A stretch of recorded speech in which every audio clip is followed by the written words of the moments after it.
AJ ನ್ಯೂಸ್ಗೆ ಸ್ವಾಗತ.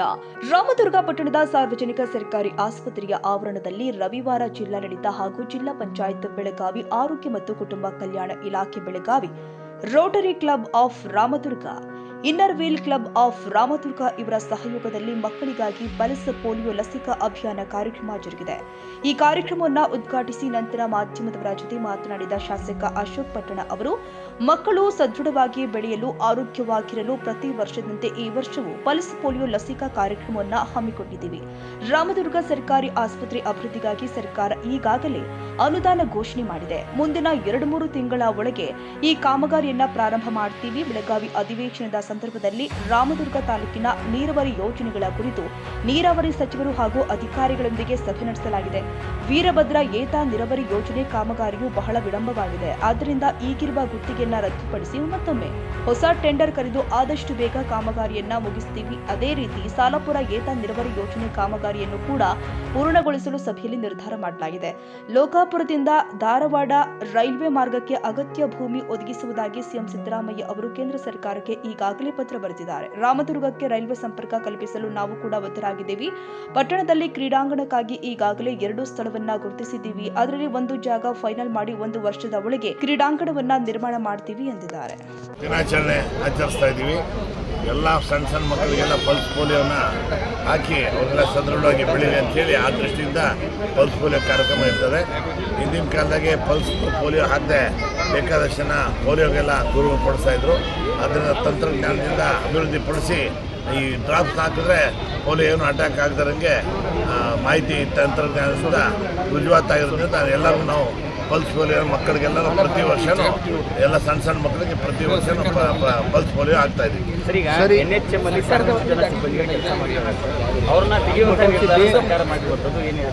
ರಾಜ್ಯಾದ್ಯಂತ ಒಂದು ಡಿಸಿಷನ್ ತಗೋತಾರೆ.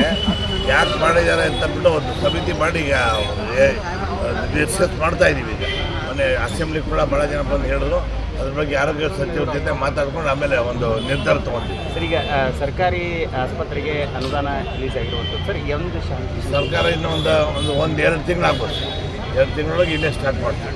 Okay, thank you sir. ಈಗ ಚಳಿಗಾಲ ಅಧಿವೇಶನದಲ್ಲಿ ತಾಲೂಕು ಅಭಿವೃದ್ಧಿಗಾಗಿ ಏನಾರ ಚರ್ಚೆ ಆಯ್ತಾ?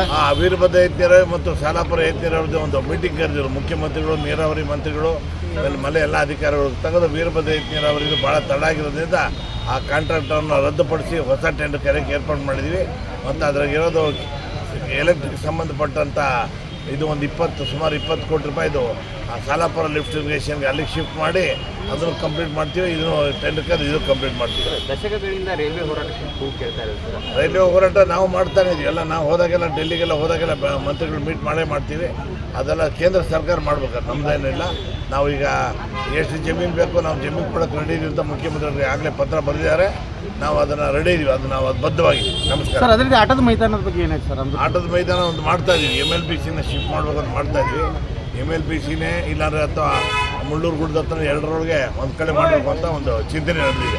ಆದಷ್ಟು ಬೇಗ 1 ವರ್ಷಕ್ಕೆ ಎಲ್ಲ ರೆಡಿ ಮಾಡ್ತೀವಿ. ನಮಸ್ಕಾರ.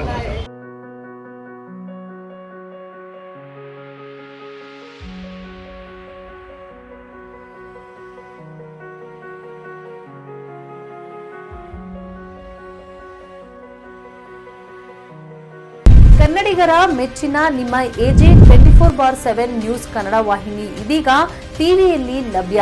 ಒಂದು ವೇಳೆ ನೋಟಿಸ್ ಕೊಟ್ಟಿದ್ರೆ ವಾಪಸ್ ತಗೋತೀವಿ. ಇವತ್ತು ವಕ್ಫ್ ಪ್ರಾಪರ್ಟಿ ಅಂತೇಳಿ ಬರ್ತದೆ ಅಂತ ಹೇಳಿದ್ರೆ ರೈತರು ಬೀದಿಗೆ ಬಂದ್ರೆ ಏನ್ ಮಾಡ್ಬೇಕಾಗುತ್ತೆ? ಯಾರು ವೋಟ್ ಹಾಕಲಿಲ್ಲ ಅಂದ್ರೆ ಗ್ಯಾರಂಟಿನೆಲ್ಲ ಸ್ಟಾಪ್ ಮಾಡ್ಬಿಡ್ತೀವಿ.